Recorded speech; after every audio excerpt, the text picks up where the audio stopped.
Disability advisors work with many students who have health conditions, medical conditions, diagnosed learning difficulties and mental health conditions. And we support them by, first of all, discussing the pros and cons of disclosing at the university and what support is potentially available. I've just completed a double degree, 2 business degrees in property and in management. I have a brain injury and I have some cognitive issues. I sometimes hear the right thing but don't always it doesn't compute as quickly as it should.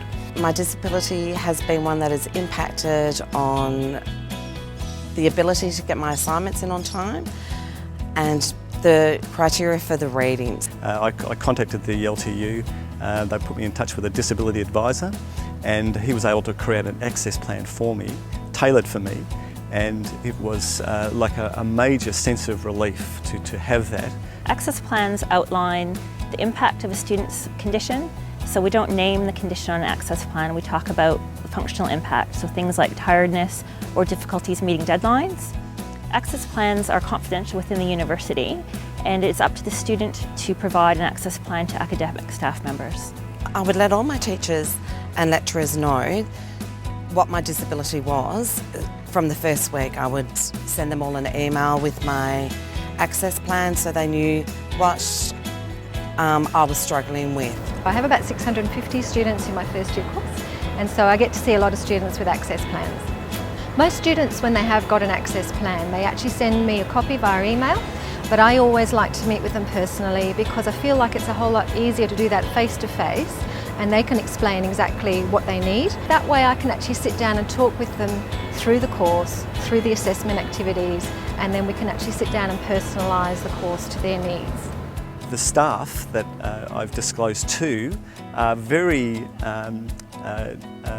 non-confronting about it. They're very supportive and understanding. When disclosing to a staff member, the student can focus on the impact of their condition. They don't have to provide additional medical information or diagnosis, and it is up to the students when they disclose, if they disclose to staff member. They don't sort of second guess why I've got an access plan or grill me over what they need to know and what they don't need to know. They're very comfortable with it, they're very supportive. We actually can adapt physical activities within the workshop classes. Obviously, if the student needs things like extra notes or note-taking for lectures, we can provide those in advance. If a student might have dyslexia, for example, we can actually use a read and write software where a student actually can hear it verbally whilst they're also doing the quiz. If I need extensions if I'm struggling, the teaching staff have been fabulous to accommodate it.